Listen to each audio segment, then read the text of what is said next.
नमस्कार। आज का हमारा अध्याय रहेगा पृथ्वी की आंतरिक संरचना, internal structure of the earth. पृथ्वी की आंतरिक संरचना के बारे में हमारी जानकारी परोक्ष या इनडायरेक्ट रूप में है, क्योंकि पृथ्वी का आंतरिक भाग अदृश्य इनविजिबल है, क्योंकि हमें दिखाई नहीं देता। पृथ्वी के केंद्र की दूरी 6371 किलोमीटर है। तो इसको हम इस प्रकार से समझ सकते हैं कि ये हमारी पृथ्वी है और पृथ्वी के बाहरी परत से लेकर सेंटर तक की जो डिस्टेंस है वो 6371 किलोमीटर तक है। और मनुष्य ने अब तक धरातल के अंदर जो गहराई की है वो 12 किलोमीटर तक की है। और इस 12 किलोमीटर की गहराई से हम पृथ्वी की आंतरिक संरचना को नहीं जान सकते। इसलिए अनेक ऐसे स्रोत हैं जिनके माध्यम से हम पृथ्वी की आंतरिक संरचना को जानते हैं। तो आओ हम जान लेते हैं वो कौन से ऐसे स्रोत हैं जिनके माध्यम से हम पृथ्वी की आंतरिक संरचना को जानते हैं। सबसे पहले अप्राकृतिक स्रोत। तो अप्राकृतिक स्रोत में घनत्व, दबाव, तापमान आदि आते हैं। तो सबसे पहले हम घनत्व की बात करते हैं। जैसे जैसे हम पृथ्वी की बाहरी परत से सेंटर की ओर जाते हैं तो घनत्व में बदलाव आता है, यानी कि बाहर से जैसे जैसे पृथ्वी के आंतरिक भाग में जा जाता है तो घनत्व में वृद्धि होती है। बाहरी परत कम घनत्व की बनी हुई है, जबकि आंतरिक के जो परत है वो अधिक घनत्व की बनी है।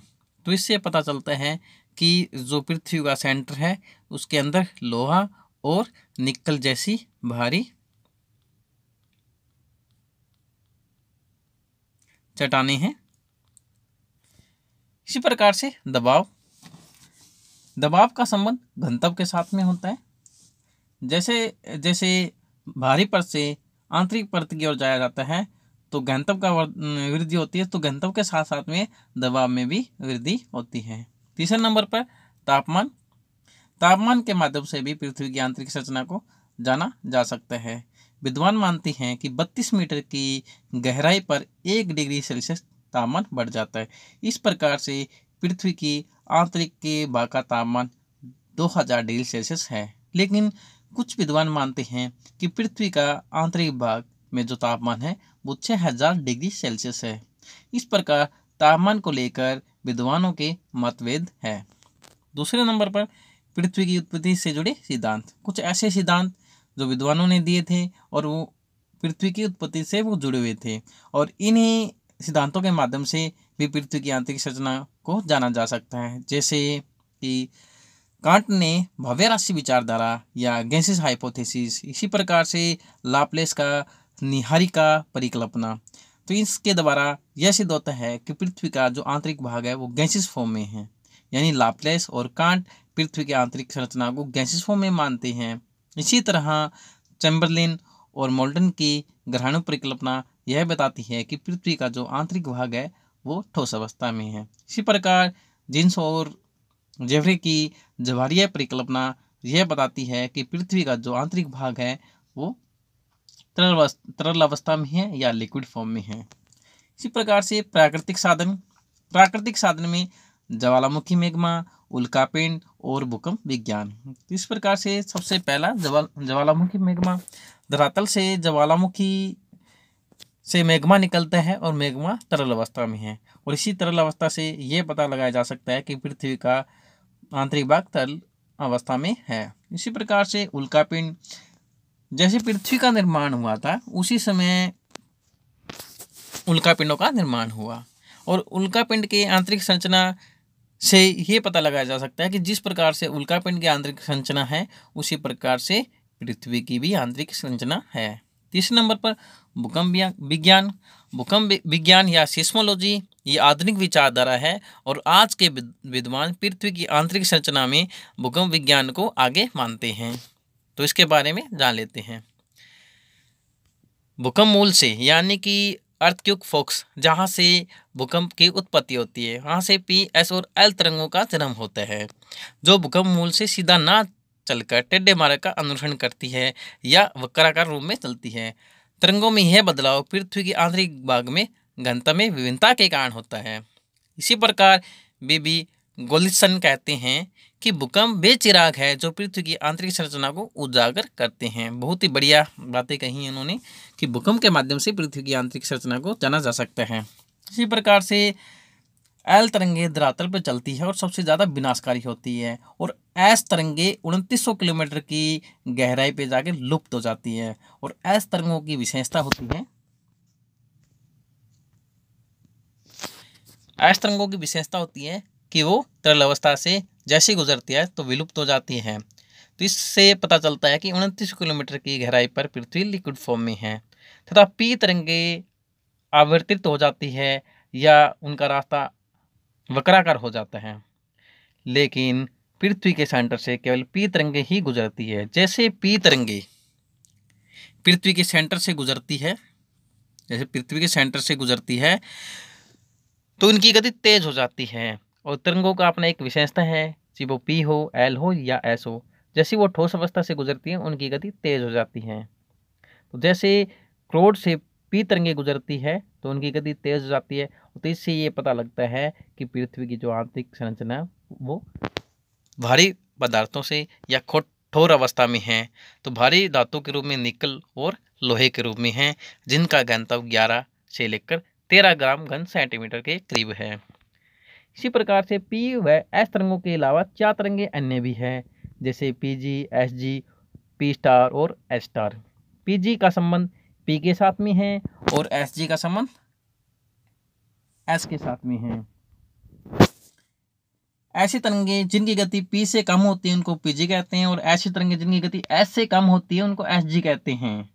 पीजी और एसजी का अध्ययन 1909 के अंदर क्रोशिया की कुल्पा घाटी के अंदर जेफरे ने किया था, और पीजी और एसजी तरंगों का अध्ययन किया। पीजी और एसजी तरंगे क्रस्ट के अंदर तेज गति से चलती हैं, यानी कि इनकी गति ग्रेनाइट में ज़्यादा होती है।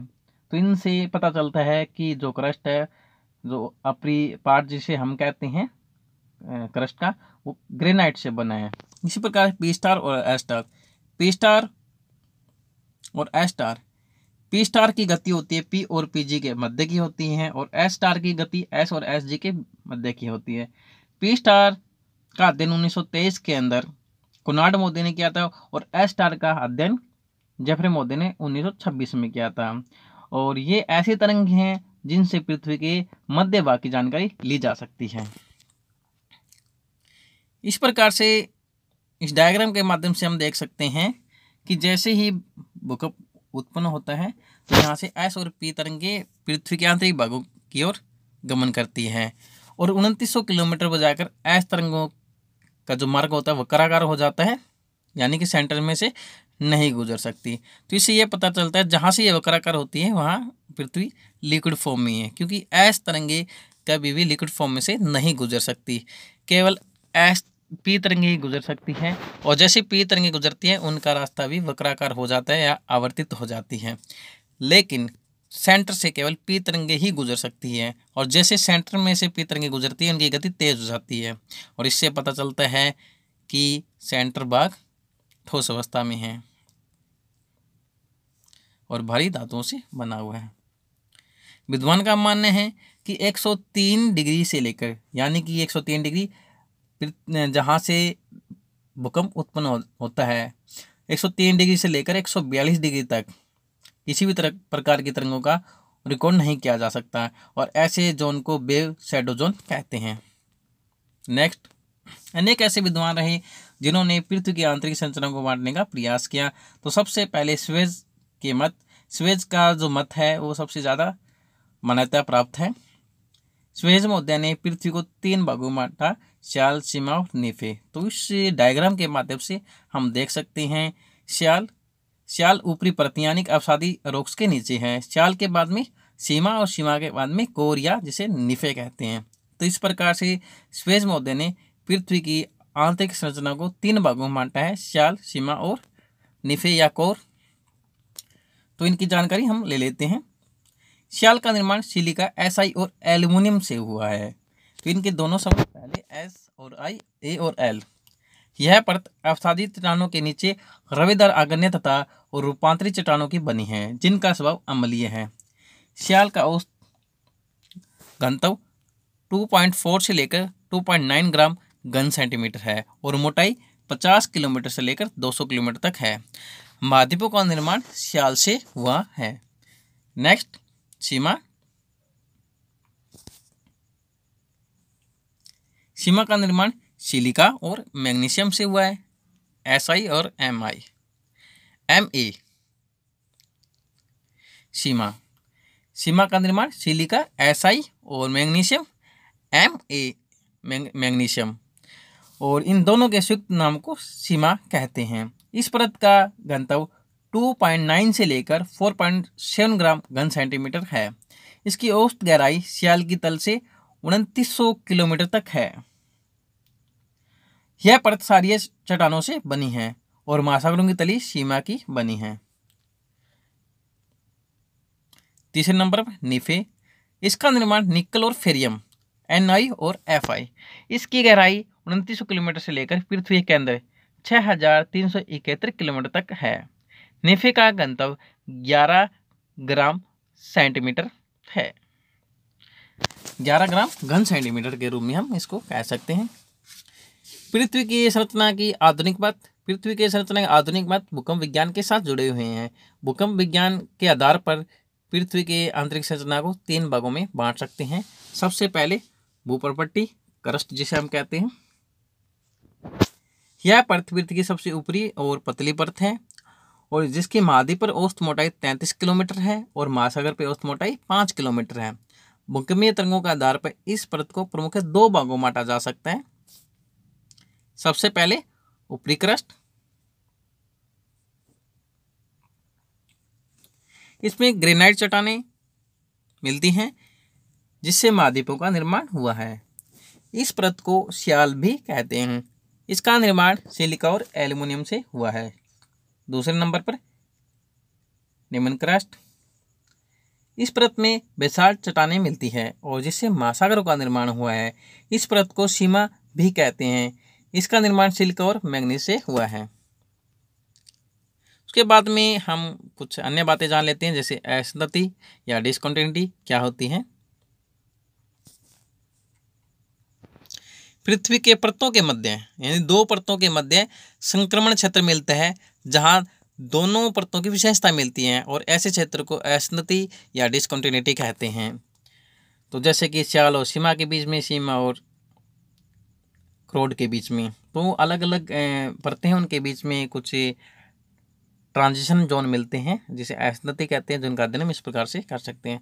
सबसे पहले ऊपरी क्रस्ट को निम्न क्रस्ट से अलग करने वाले को बोलते हैं कोनार्ड असंतति। इसी प्रकार क्रस्ट और मेटल को अलग करने वाले को बोलते हैं मोहो असंतति। इस प्रकार मेटल को क्रोड से अलग करती है गुटेनबर्ग असंतति और ऊपरी क्रोड व निम्न क्रोड को अलग करती है लेहमैन असंतति। इस डायग्राम के द्वारा हम देख भी सकते हैं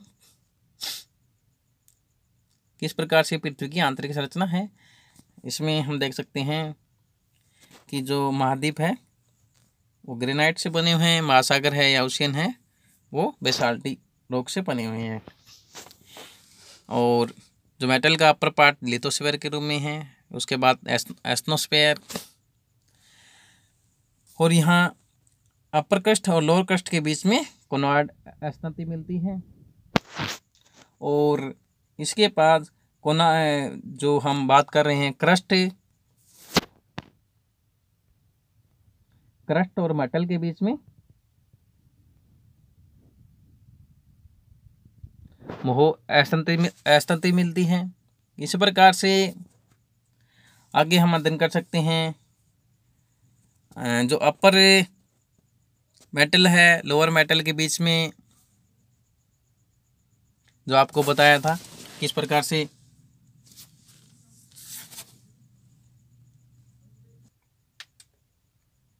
यहाँ से देख सकते हैं इसको, अपर मेटल और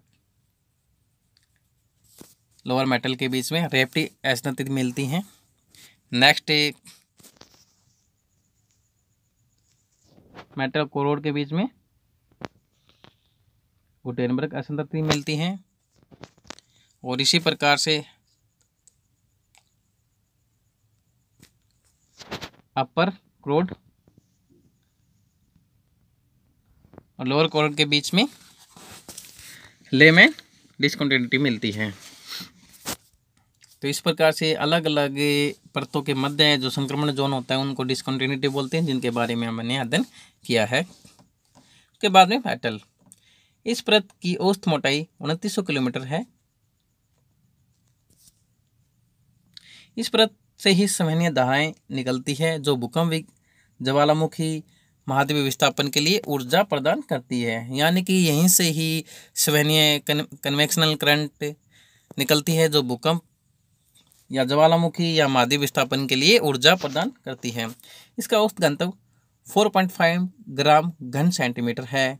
इस परत का आयतन पृथ्वी के कुल आयतन का 83% है और एवं पृथ्वी के कुल द्रव्यमान का 67% है। भौतिक लक्षणों के आधार पर इसको दो भाग में बांट सकते हैं।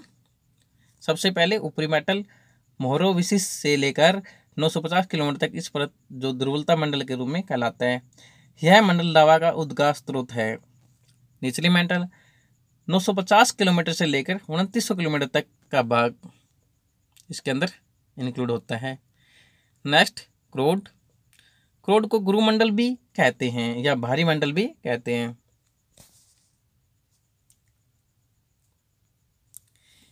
यह पृथ्वी का सबसे भारी भाग है जिसका विस्तार 2900 किलोमीटर से लेकर 6371 किलोमीटर तक है। यानी कि हैवी ये पार्ट है, इसके अंदर निकल और लोहे जैसी भारी धातुएं मिलती हैं।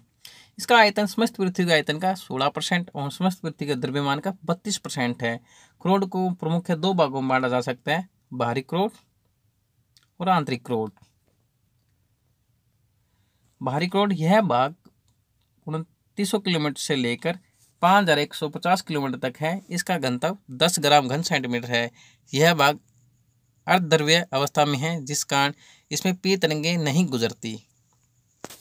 पी तरंगे एस तरंगे नहीं गुजर पाती इसमें एस तरंगे नहीं गुजर पाती और पी तरंगे आवर्तित हो जाती है, यानी कि वो वक्राकार रूप ले लेती है।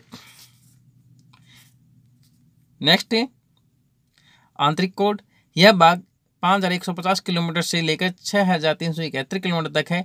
इसका घनत्व 11 ग्राम घन सेंटीमीटर से लेकर 13.6 ग्राम घन सेंटीमीटर तक है। यहाँ पी तरंगों की गति बढ़ जाती है और पी तरंगों की गति तभी बढ़ती है जब किन्हीं चट्टानों का घनत्व ज़्यादा होता है। तो इस प्रकार से हम कह सकते हैं कि पृथ्वी का आंतरिक क्रोड है वो हैवी मटेरियल से बना हुआ है। इस प्रकार से डायग्राम के माध्यम से भी हम देख सकते हैं किस प्रकार से पृथ्वी की आंतरिक संरचना है। सबसे सेंटर में inner core, outer core, lower mantle, upper mantle, asthenosphere और लिथोस्फीयर। हमारी पृथ्वी की आंतरिक संरचना इस प्रकार से है और विभिन्न मटेरियल से बनी हुई है। जैसे जैसे धरातल से लेकर हम आंतरिक भाग में जाते हैं तो उसके घनत्व में भारी वृद्धि होती है। धन्यवाद। जय हिंद।